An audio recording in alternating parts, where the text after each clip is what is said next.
CTV News with Angela Mackenzie. Good evening. Thank you for joining us. Police forces across Quebec banded together to make 23 arrests in relation to a child abuse and pornography investigation. 4 victims have been identified and millions of files seized. Kelly Gregg reports. There are 4 victims identified for now. 2 are still minors and 2 are now adults. In total, more than 4 million files of child abuse and exploitation were seized, most of them depicting children under 12 years old.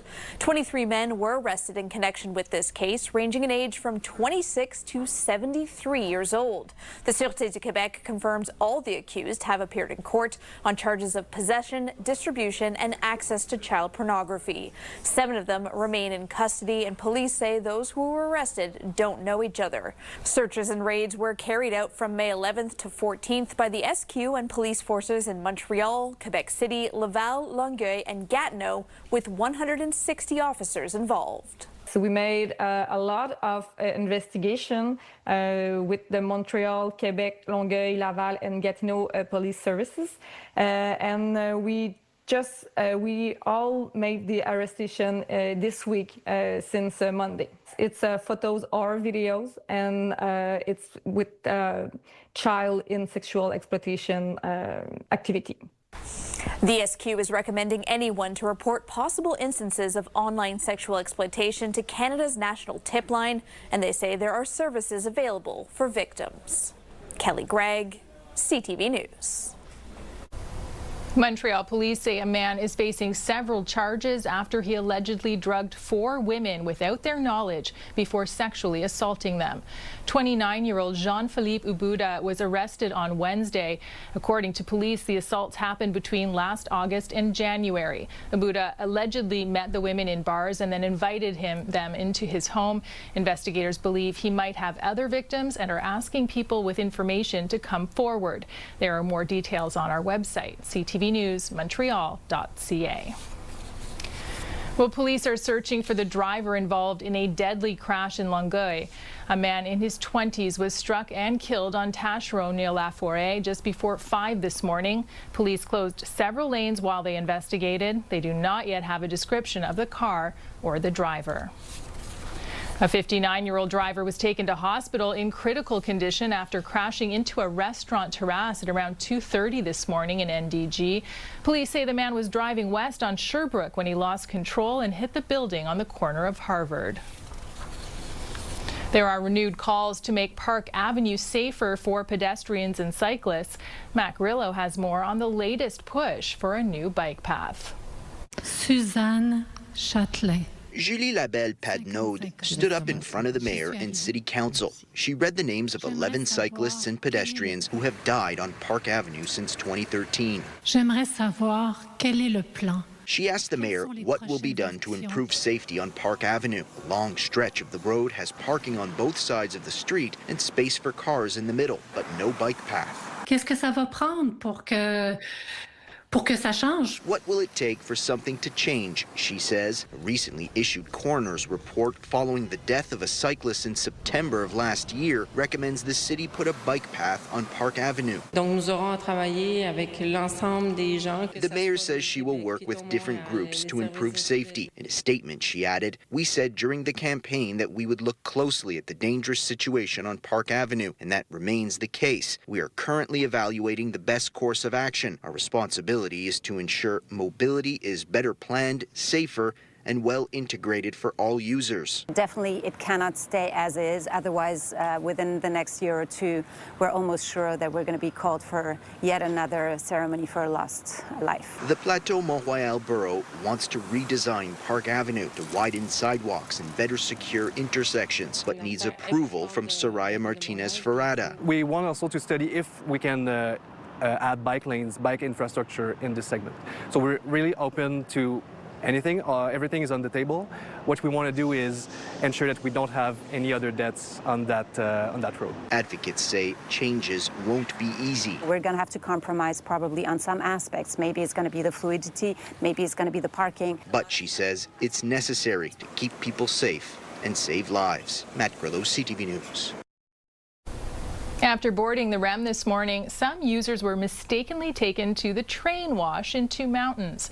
A passenger posted this photo. She was headed to the South Shore, but the train went the wrong way and ended up at the train wash instead.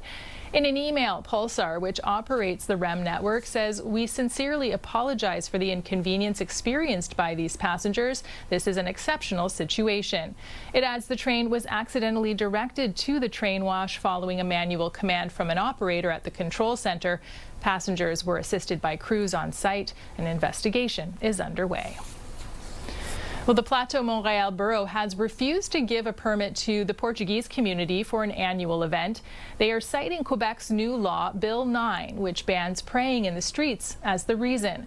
Montreal police, however, are overruling the borough. Here's Olivia O'Malley. The Portuguese community is getting ready for one of its biggest events. On Sunday, the Santo Cristo March will start outside the Mission Santa Cruz Catholic Church and travel through the streets of Plateau Montreal. This year, it's taking place without a permit from the borough. This is the event for the community. It's very important. Organizers asked the borough for a permit on February 12th. It was only last Friday that the borough said they would not give them a permit, citing a new provincial law passed in April banning public prayers. Emmanuel Lingadish said the church thought the annual event was an exception to the law. While it is religious, there is no praying during the procession. No, there is no praying. There is a march. It's a silent march that we all do because for us, the silence is a sign of respect. At least 2,000 people, some from around the world, are expected to attend the 60th annual march. So organizers went to the Montreal police, which is allowing the tradition to go on without a permit. Calling these people and saying, look, everything has been cancelled, it was very hard for us to accept. In a statement sent to CTV News, the Plateau Montreal Borough said the law has gone into effect and we are currently in a transition period. We are waiting for a clear and consistent framework to process this type of request in accordance with the law and municipal bylaws. Once the guidelines are in place and the responsibilities have been clarified, the requests can be reviewed. Lingadish said the City of Montreal said it's up to each borough to interpret the law.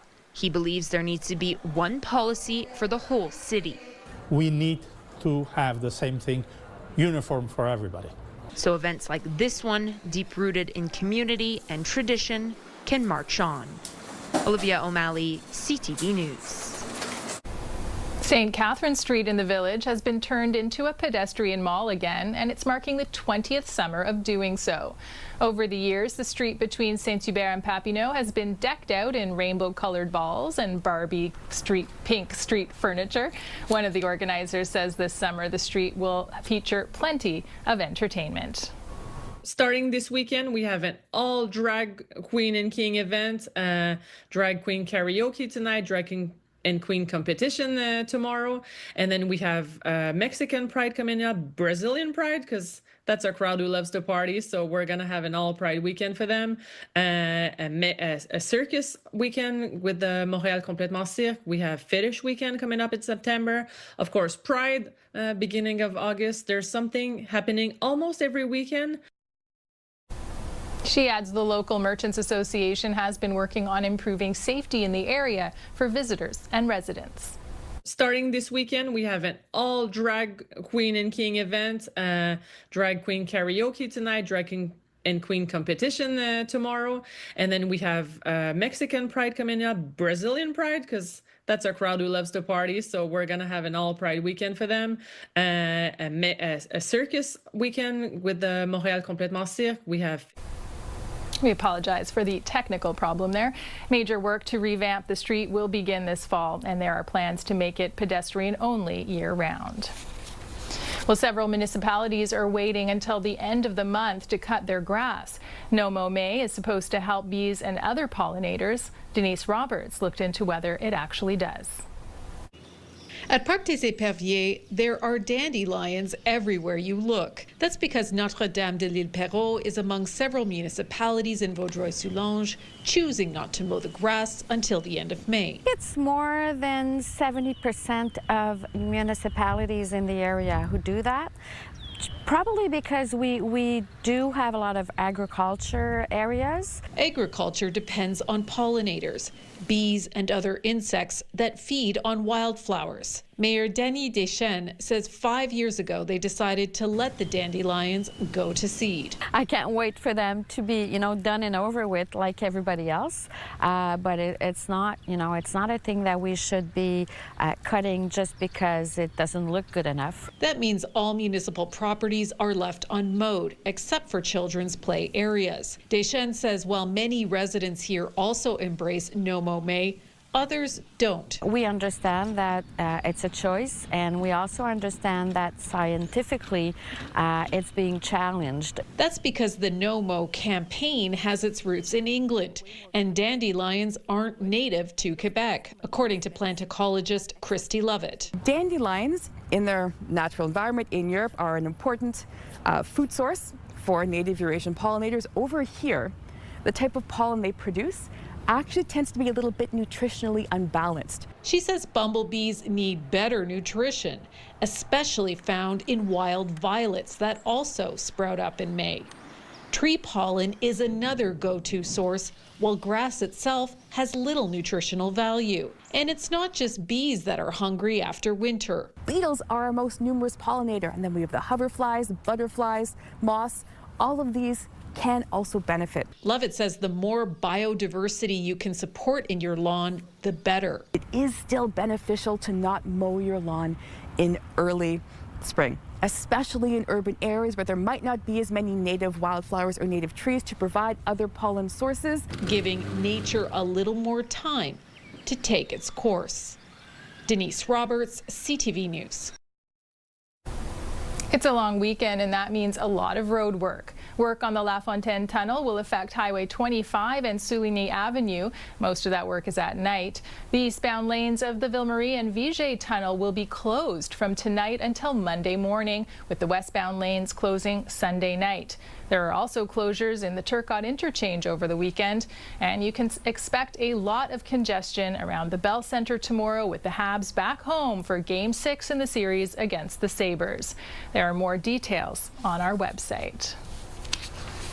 To avoid traffic, riding the REM is an option for some, and people can ride it for free this weekend ahead of the official launch of the new line. Free rides are available to commuters departing from the 4 new stations in the West Island from 9 a.m. to 6 p.m. tomorrow and Sunday. Well, after a stop at the Canadian Space Agency yesterday, the Artemis 2 crew took to the stage at Place des Arts today to talk about their historic mission through space to the far side of the moon. There's something different about being in space that I just wasn't ready for mentally, is that you don't just see stars of the galaxy like painted on a canvas. You see it like we're on the stage and it is a theater performance, and you see where the stars are in the galaxy, that you see a depth to it. And you're not watching it from your point of view, you're looking at it from in the galaxy. And that was extraordinary. Wow. There were 2 Canadian astronauts taking part in the panel. Mission specialist Jeremy Hansen alongside Canadian backup and Artemis capsule communicator Jenny Gibbons. It really put a human face on all the science and technology that's been emphasized in most of the television coverage. And when they were talking about the eclipse that happened, where the moon is so much bigger because they're so much closer to it, and the halo that happened around the moon, I found that really interesting because we experienced it different on Earth than they did in space. The start of a new future, as they said. I really like the presentation about Artemis 2. It's one of my favorite presentations, I think. When the Artemis 2 said the toilet wasn't working, it was really funny. I laughed a lot. My favorite part, well, really all of it, but I've had to, it's the talking about unity and the world being united together. That part, that was pretty cool. I think it was really good to see all of the Canadian and Americans just to be able to work together in these times where we're kind of divided. When Christina Cook said that it was all about the mission and choosing the people you're working with, and it gives a sense to your work, to your mission, it really inspired me. It was really heartwarming. Growing up, I was a space nerd, an 80s kid, space shuttle. I used to have everything. My room was decorated with space shuttle as opposed to other things. And I had a teacher tell me I couldn't be an astronaut because, one, I was a girl, and two, I was Canadian. And seeing on that stage with two women, Canadians, and even a person of color, to see how much it's all changed is just super emotional, and I may have cried a few times. Still to come, hockey fever takes over the city. People buying a used vehicle are being advised to check the odometer. A new report suggests odometer fraud is on the rise. Pat Foran reports. CTV News has done many stories on odometer fraud. Francisco Jardim bought a truck with 187,000 kilometers. Its actual mileage was 455,000. I feel ripped off. Dennis Estevez bought a vehicle with 184,000 kilometers. Its true mileage was 320,000. Clearly, it was rolled back. A new report from Carfax found last year in Canada it flagged more than 20,000 vehicles with rolled back odometers. They suspect the actual number that's been tampered with is much higher. With new technology, it's easy to do. You can go to Amazon and spend $200 or $300 and buy a tool to plug into your car and manipulate the electronic odometer all day long. So that does not protect anyone. The Ontario Motor Vehicle Industry Council, OMVIC, says its latest report shows more than 2,300 dealers, salespersons, and curbsiders were charged last year, resulting in $1.9 million in fines. About 1,500 cases involved curbsiders, and many of those involved odometer fraud. They are going to try to make that vehicle look better than it is, and they're going to want to sell it for more. The good news is that it's not just an odometer that records a vehicle's mileage. Most cars now come with a black box and several electronic modules that also record how far a car has traveled. A mechanic with a scan tool can find the true mileage fairly easily. To avoid rolled back odometers, purchase a used vehicle information package and a Carfax vehicle history report. Check the seller's ID to make sure they're the lawful owner of the car. Ask for service records and have the vehicle checked by your mechanic. While manufacturers could do more to stop odometer scams, Carfax says criminals are never far behind. As quickly as the OEMs improve their technology, the hackers are figuring it out. Pat Foran, CTV News. The Victoire is fighting for the Walter Cup and the Canadians for the Stanley Cup, and there's no denying the hockey fever in Montreal. Here's Christine Long. The old Quebec Nordiques Montreal Canadiens rivalry must be over because last night 15,000 hockey fans filled their Colisée. The energy and the decibels, both very high. Insane, insane. Tout le monde debout, tout le monde criait.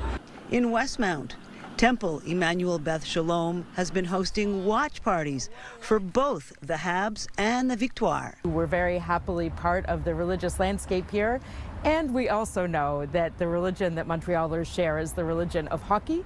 Rabbi Lisa Grushkow says they're proudly flying both flags out front. As an egalitarian congregation, as one that values women equally with men, we're fans of Victoire as well as the Habs, and we are so lucky to have two great teams in the playoffs this year. Every now and then there's some sibling rivalry. Grushkow even has a friendly wager going on. There's a Reform synagogue in Ottawa, and so the rabbi there and I are having a bit of a back and forth, and so if and when I'm going to say Victoire wins, they're going to make a contribution to the good cause of our choosing.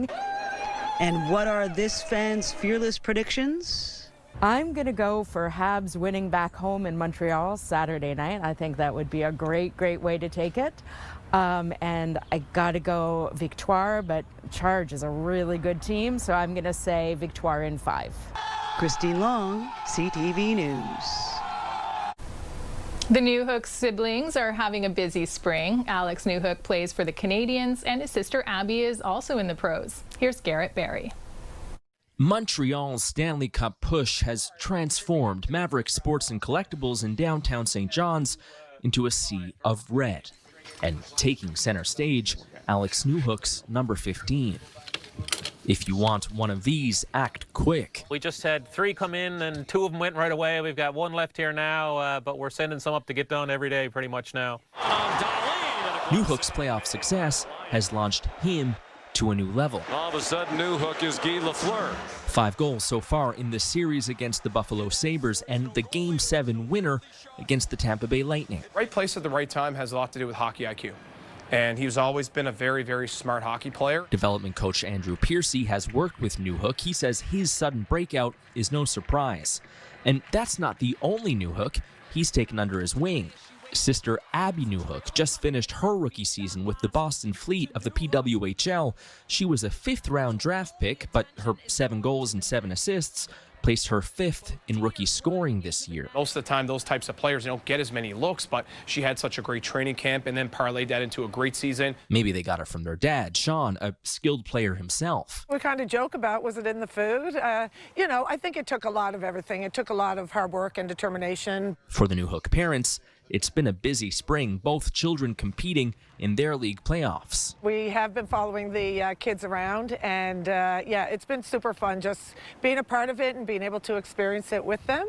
It's been great. A whirlwind, flights, games, and hundreds of texts after a goal, but all worth it to see their son shine during these Stanley Cup playoffs.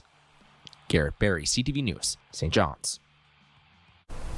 Quebecer Manon Royaume is carrying over her trailblazing women's hockey career into a front office role in the PWHL. The former goaltender has been hired as the general manager of the league's expansion team in Detroit. Royaume has made history as the first woman to appear in an NHL game in 1992. She went on to star with the Canadian national women's team. Well, the long weekend is upon us, which means a lot of things will be closed on Monday, such as banks and government offices. Some things will remain open, such as shopping centers, SAQ outlets, outdoor markets, and other municipal recreational facilities. There's more on our website. Up next, a tribute from one icon to another. Menswear provided by Ernest. Elevate your style with Ernest.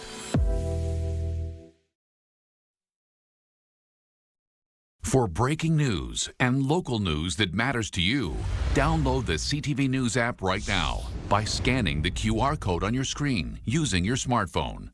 Or you can also go to our website, ctvnewsmontreal.ca.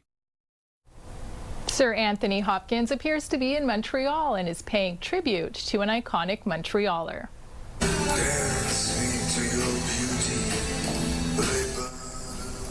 Hopkins, who is 88, posted a video to social media showing him dancing to Leonard Cohen's Dance Me to the End of Love, with a mural of the late musician in the background.